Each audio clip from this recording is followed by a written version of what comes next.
Leading up to the session, lawmakers and organizations across the state have been outlining their own priorities, from immigration reform to addressing Iowa's cancer rate. And soon we'll finally be getting some answers on what Reynolds is going to prioritize this session. And the judge says he realizes this is a time-sensitive matter and plans to make a decision quickly. And he did just amend his temporary injunction to allow Iowa's Secretary of State to go ahead and certify those ballots, except for candidates running in Iowa's 1st, 3rd, and 4th congressional districts. Well, Nicole, Governor Kim Reynolds says the election solidified Iowa as a red state. And even though Democrats ran against Republican policies, voters sent an all GOP delegation to Congress and expanded Republican majorities here at the State House. And he actually ended up kicking out one speaker for, quote, making threats during their speech. Now, today could be a very busy day for lawmakers. Both the House and Senate are planning to debate the bill. However, when that happens, we still don't know yet. But if both chambers end up passing it, Governor Kim Reynolds could sign it into law as early as tonight. After months of laying down the groundwork and trying to sway caucus goers, Republicans may soon see their hard work pay off or not. With Donald Trump dominating the polls, many are expecting to see a historic night for the former president. But as we all know, anything can happen, and that grassroots efforts can be crucial for a caucus night win. Mitch, it's been a busy day here in Des Moines. As of 4 p.m., 124,000 Iowans had voted in Polk County alone. Now here in District 3, the congressional race is top of mind for voters since it's one of the most competitive House races in the country. Republicans in both chambers have officially passed the bill stripping gender identity from Iowa's Civil Rights Act.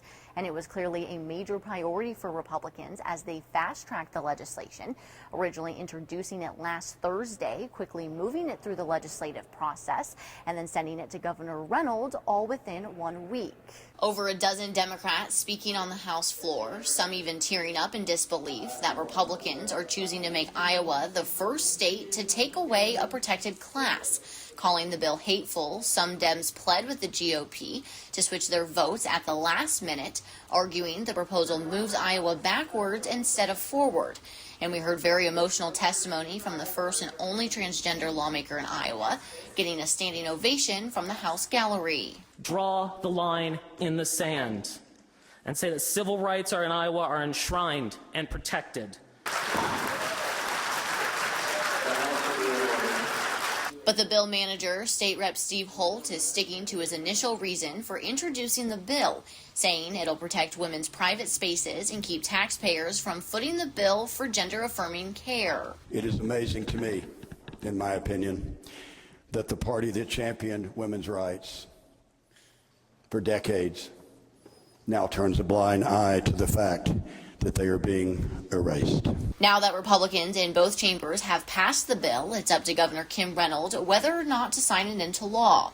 In Des Moines, Skylar to Law reporting.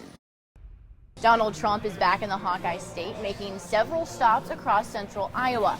I was able to speak with the former president, where we talked Iowa caucuses and inflation. Iowa would not be one if it weren't for me. I kept Iowa one. And there were a lot of people that said, you know, we'll do what the Democrats did. And I said, no, we're not doing that. And I kept Iowa single-handedly. I kept Iowa #1. Trump spoke on the Iowa bill, which was signed into law Thursday, requiring in-person caucusing. He says Iowa is looking to keep caucus integrity. And he also takes a look at an issue on many Iowans' minds, the economy. One thing you mentioned was bringing down inflation. What are your plans to do that? Well, one thing we're going to do is drill. We're going to drill, baby, drill. We're going to get the oil because right now energy is so expensive. People can't afford it. They can't afford it. We're going to get a lot of energy just like we had. We had it down to $1.87. During Trump's second stop of the day at a church in Des Moines, he had a private lunch with faith leaders. He said they were very thankful for the work he did, which led to the overturn of Roe v. Wade, and feels he has their total support. We have to protect religion. We have to have religious liberty. You know, it's a word. There's two words that are not being used very much anymore, and we have to bring it back, and we will. But we had a really good luncheon with faith leaders, the faith leaders of Iowa. With news of his former Vice President Mike Pence planning to enter the GOP presidential race, Trump wishes him luck and hopes he ends up entering. In Des Moines, Skylar Tlaw reporting. I just wanted to get, your initial reaction. This is a very competitive race, you coming out on top. Do you have any concern from the support he's getting from Iowa legislators? we've gotten great support. I'm here with LaDonna McComb, who's now officially the Democratic nominee for Iowa's 3rd congressional race. Can you just tell me a little bit about that initial reaction when you had found out that you had won? Is there any sort of policy or anything like that that you think there should be a cutoff at an age that you should be able to run for president? Democrats have been bringing up a lot is the issue of abortion, Roe v. Wade, the overturn of that left it up to the states. Where do you stand on a possible national ban? Well, I'll just say this. I always stand to protect life. Is the ad that BACOM has put up where you're in the debate raising your hand, supporting no exceptions for an abortion ban, but then you have come out and said you do accept exceptions. So can you kind of just explain what was going on there? New Hampshire primaries tonight. You have Donald Trump, Nikki Haley. Do you have a preference between either of those two? No, I have said whoever the Republican nominee is, I will support. One more thing on immigration.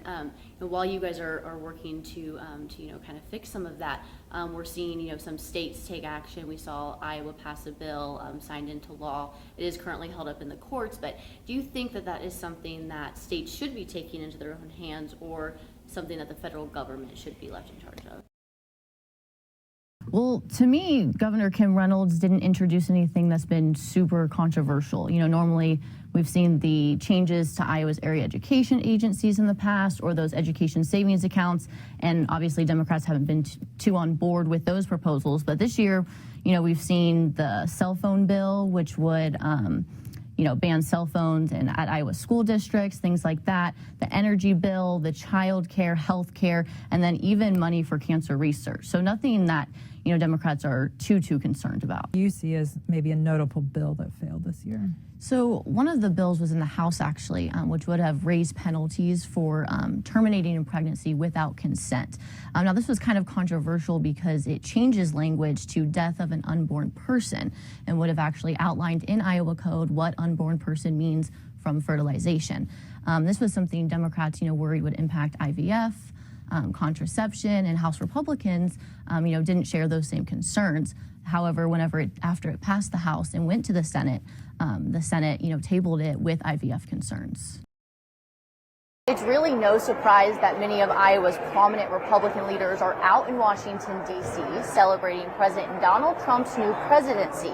Elected officials, including Governor Kim Reynolds, Attorney General Brenna Bird, Senate President Amy Sinclair, and even Speaker of the Iowa House Pat Grassley, who have all been harsh critics of the former Biden administration. Like you said, we're just days away from caucus night. Ron DeSantis and Nikki Haley are the only GOP presidential hopefuls who will be participating in tonight's debate. Now, it's a great opportunity for them to make their final pitch to Iowans as who's the best alternative candidate to Donald Trump. In somewhat of a surprising move, Governor Kim Reynolds posted a video on social media announcing that she would not be running for a third term as governor. Now, she said her family supported her time in politics, and now she wants to make that shift and focus on her family. Donald Trump did qualify for tonight's debate, but chose not to come. However, his presence was still felt on stage. Haley and DeSantis criticized his record and said he should have been here tonight to defend it. Live at Drake University in Des Moines, Skylar Talal, Iowa's News Now. While they got outspent by Democrats, he never felt like it was going to be a close race, and he's just excited to get back to Washington, D.C. and continue fighting for Iowans.